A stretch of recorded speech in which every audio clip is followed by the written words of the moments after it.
अच्छा, जातिवाद नहीं चलता तो क्यों इस महिला को 135 दिन बैठना पड़ रहा है? तो प्रिंसिपल का अगर आप बैकग्राउंड चेक करेंगे तो प्रिंसिपल एक रणवीर सेना जैसी ऑर्गेनाइजेशन के साथ जुड़ी हुई है और फिर वो आरएसएस से काफ़ी उनके क्लोज कनेक्शंस रहे हैं। तो ऐसा पावरफुल व्यक्ति जिससे वीसी, जिससे कि बड़े बड़े नेता खुद डरते हैं, तो उसके खिलाफ कैसे ये लोग कार्यवाही करें? विश्व गुरु तो बहुत दूर की बात है। मेरे हिसाब से तो जितने साल पहले भारत की पोजीशन थी उससे भी दिन पर दिन घटती जा रही है। जब एक माइनॉरिटी का इंसान हर समय डर डर के घूमे, एक महिला होने के नाते हम डर डर के घूमे, हम एक स्टूडेंट होने के नाते हम अपना वॉइस आउट ओपिनियन नहीं कर पा रहे हैं बिना डरे, तो क्या ये विश्व गुरु जैसे अजीब अजीब नारे वो लोग लगाते हैं आरएसएस वाले, और पूरी शाखा लगती है वो अपना प्रैक्टिस करते हैं बिना डरे। ये लोग पूरी मार्च निकालते हैं पूरे कैंपस में, यहाँ रोडों से।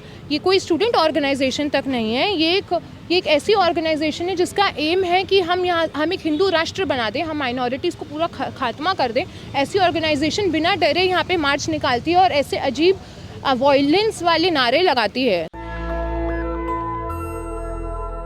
35 दिन रितु का धरना चला यहाँ पर और उनको रात के अंधेरे में यहाँ से बगैर नोटिस दिए उठा दिया गया है और रितु बार बार अपील कर रही हैं लोगों से कि मुझे न्याय मिलना चाहिए। आप लोगों ने भी आज विरोध प्रदर्शन किया, क्या कहना है इस पूरे मामले पर? देखिए, सबसे पहली बात तो ये बहुत ज़्यादा शर्मनाक बात है। 135 दिन एक महिला, एक दलित महिला बैठी हुई है, अपने सिर्फ एक रीज़न है जस्टिस की डिमांड।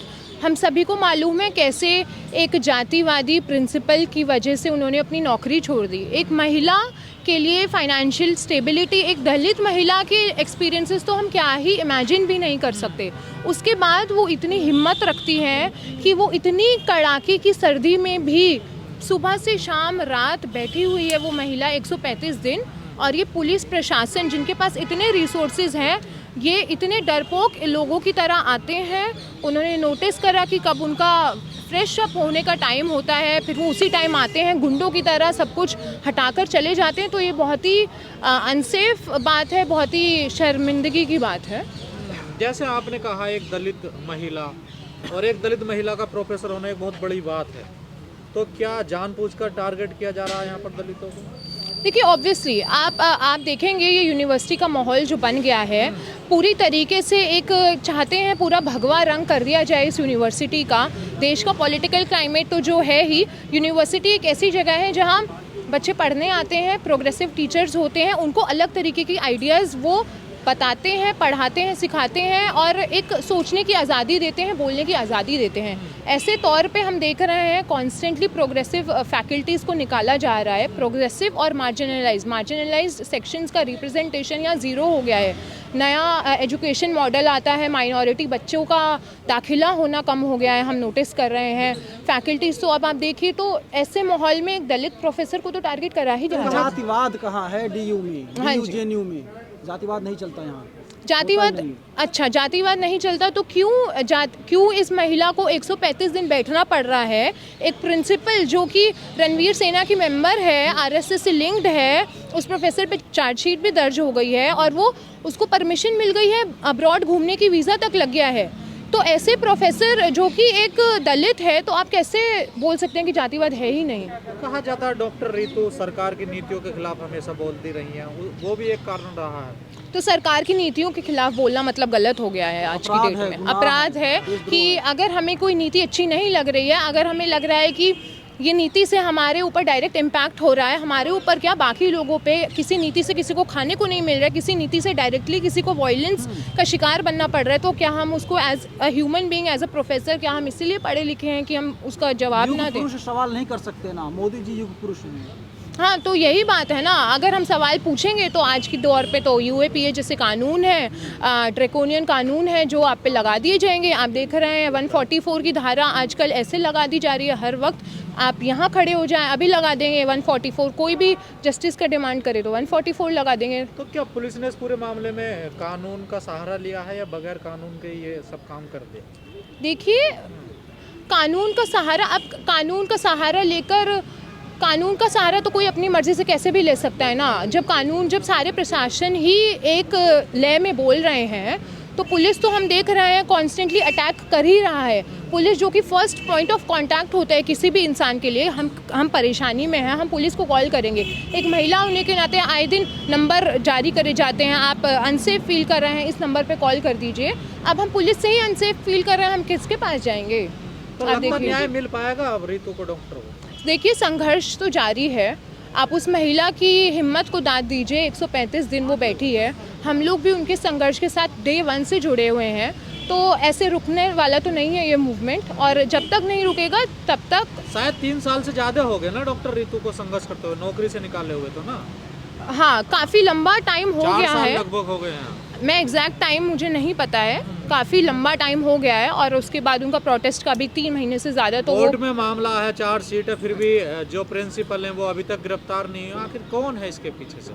देखिए, कौन है इसके पीछे, इसका तो यही जवाब है कि वो प्रिंसिपल का अगर आप बैकग्राउंड चेक करेंगे तो प्रिंसिपल एक रणवीर सेना जैसी ऑर्गेनाइजेशन के साथ जुड़ी हुई है, और फिर वो आरएसएस से काफ़ी उनके क्लोज कनेक्शंस रहे हैं। तो ऐसा पावरफुल व्यक्ति जिससे वीसी, जिससे कि बड़े बड़े नेता खुद डरते हैं, तो उसके खिलाफ कैसे ये लोग कार्यवाही करें? तो आरएसएस ज्यादा हस्तक्षेप कर रहा है क्या आजकल यूनिवर्सिटियों में? आप देखिए ना, जितनी भी फैकल्टीज़ को हटा दिया गया है, उनकी जगह कौन आया है? उनकी जगह आजकल इंटरव्यूज़ में ये सवाल पूछे जाते हैं कि क्या आपकी आरएसएस की मेंबरशिप है, आपने संघ में कितना काम करा है, आपका पॉलिटिकल एलियनेशन क्या है। तो अगर ऐसे फैकल्टी आएगी तो फिर क्यों नहीं हस्तक्षेप पूरा है। तो क्या ऐसे विश्वगुरु बन जाएगा भारत? विश्व गुरु तो बहुत दूर की बात है। मेरे हिसाब से तो जितने साल पहले भारत की पोजीशन थी उससे भी दिन पर दिन घटती जा रही है। जब एक माइनॉरिटी का इंसान हर समय डर डर के घूमे, एक महिला होने के नाते हम डर डर के घूमे, हम एक स्टूडेंट होने के नाते हम अपना वॉइस आउट ओपिनियन नहीं कर पा रहे हैं बिना डरे, तो क्या ये विश्व गुरु जैसे? यहाँ के स्टूडेंट कहा जा रहा है इस कैंपस में आरएसएस की शाखाएं लगती हैं, ऐसा भी कुछ है क्या? हाँ, आप देखिए, अभी शाम को 5 बजे के आसपास रोज़ डेली मैंने सुना है अर्ली मॉर्निंग भी लगती है, और शाम को तो हम खुद देखते हैं अजीब अजीब नारे वो लोग लगाते हैं आरएसएस वाले, और पूरी शाखा लगती है, वो अपना प्रैक्टिस करते हैं। ये बहुत नॉर्मल है यहाँ पे। कौन आएगा? शाखा लग रही है तो। और संस्था भी लगाती है कोई यहाँ पर, या सिर्फ आरएसएस ही करती है इस काम? आरएसएस है, एबीवीपी का तो पूरा बोलबाला है ही। बाकी आरएसएस का हमने देखा है पूरा, आपको याद होगा डीयू में पूरे कैंपस में इन्होंने मार्च निकाला था आरएसएस वालों ने। एक कैंपस में एक ऐसी ऑर्गेनाइजेशन का घुसना, हम लोग स्टडी सर्कल ऑर्गेनाइज कराते हैं, पुलिस आ जाती है, हमें स्टडी सर्कल ऑर्गेनाइज नहीं कराने दिया जाता। बिना डरे ये लोग पूरी मार्च निकालते हैं पूरे कैंपस में, यहाँ रोडों से। ये कोई स्टूडेंट ऑर्गेनाइजेशन तक नहीं है, ये एक ऐसी ऑर्गेनाइजेशन है जिसका एम है कि हम एक हिंदू राष्ट्र बना दें, हम माइनॉरिटीज़ को पूरा खात्मा कर दें। ऐसी ऑर्गेनाइजेशन बिना डरे यहाँ पे मार्च निकालती है और ऐसे अजीब वॉयलेंस वाले नारे लगाती है, तो इनको परमिशन कौन दे रहा है? डॉक्टर रितु बार बार कह रही है मैं दलित हूँ इसलिए मेरे साथ ऐसा हो रहा है। हाँ, तो राष्ट्रपति आदिवासी हैं, तमाम मंत्री दलित हैं, तमाम सांसद हैं, तो कोई आवाज़ तो नहीं उठा रहा अगर एक दलित लड़की अमृतकाल में सबको बराबरी का अधिकार मिल चुका है। अच्छा, अगर बराबरी का अधिकार है तो हमारी प्रेसिडेंट को, जब हमारा ये नया भव्य संसद का निर्माण हुआ और उसका ओपनिंग हुआ, तो क्यों नहीं बुलाया गया हमारी प्रेसिडेंट को? क्यों नहीं बुलाया गया? जब हर एक मंत्री, बृजभूषण जैसा इंसान जिसने इतने घिनौने काम करे हैं, उस जैसे को बुलाया, तो हमारी प्रेसिडेंट ने ऐसा क्या गुनाह करा है जस्ट बिकॉज वो दलित हैं, वो आदिवासी महिला है, वो इसलिए उनको नहीं बुलाया गया? तो ये अमृतकाल है जहाँ पर प्रेसिडेंट तक की जब ऐसी हालत है, तो प्रोफेसर और नॉर्मल इंसानों का तो क्या ही होगा। नरेंद्र मोदी सबसे ऊपर हैं। नरेंद्र मोदी सबसे ऊपर हैं, तभी उनके मंत्री एक आदिवासी के ऊपर पेशाब करते हैं। ऐसा हमारे को आज की डेट में अमृतकाल के भारत में ऐसे शुक्ला जी थे ना, वो कार्यकर्ता थे बीजेपी के, कार्यकर्ता थे ना, तो शुक्ला जी।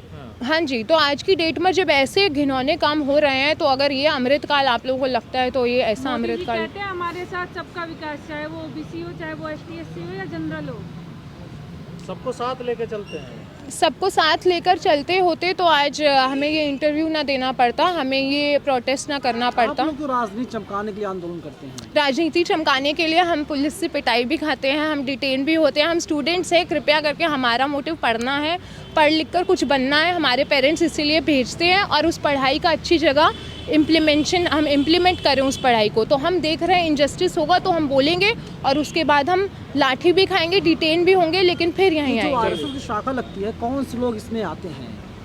बाहर के लोग आते हैं? अगर बाहर के लोग हैं तो कैंपस में एंट्री कैसे मिलती है? कैंपस में एंट्री कैसे मिलती है ये आप एडमिनिस्ट्रेशन से पूछिए। आप लोग एक इंटरव्यू लेने नहीं आ सकते, हम प्रोटेस्ट नहीं कर सकते अंदर, लेकिन ज़ोर ज़ोर से नारे लगाने वाले डेली 5 या पता नहीं कितने बजे एग्जैक्ट वो पंचुअल लोग हैं, आते हैं उसी समय, सबको पता है, लगते हैं ज़ोर ज़ोर से नारे।